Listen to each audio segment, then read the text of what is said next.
আসসালামু আলাইকুম আমার সকল প্রিয় ভাই ও বোনেরা। আজকে আমি আপনাদের মাঝে একটি ভিডিও নিয়ে এসেছি। এটা হলো অর্কিড ফুল। তো অর্কিড ফুল কিভাবে লাগাবেন অনেকেই তা জানেন না।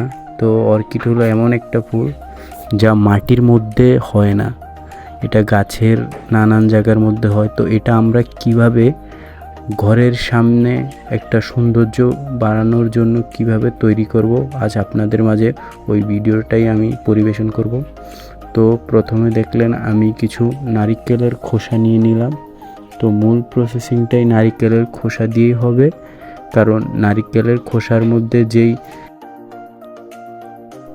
সফট জালিগুলো থাকে সেগুলো মূলত কচুরিপানা যেভাবে পানি ধরে রাখে ওইগুলোও সেম পানি ধরে রাখে, কিন্তু এগুলা টিকে বহুদিন।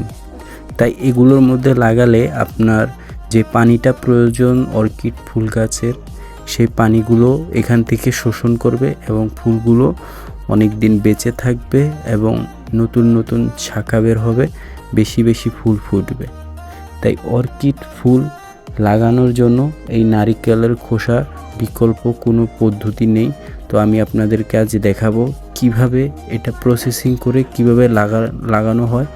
তো আপনারা আমার ভিডিও দেখতে থাকুন আর আমাদের চ্যানেলটা সাবস্ক্রাইব করে আমাদের পাশে থাকুন এবং আমাদের নিত্য নতুন সকল ভিডিও দেখার জন্য আমাদের চ্যানেলটা লাইক করে দিন। সো ভিডিওটা শেষ পর্যন্ত দেখুন কিভাবে আমরা এই সকল কাজটা সম্পূর্ণ করি।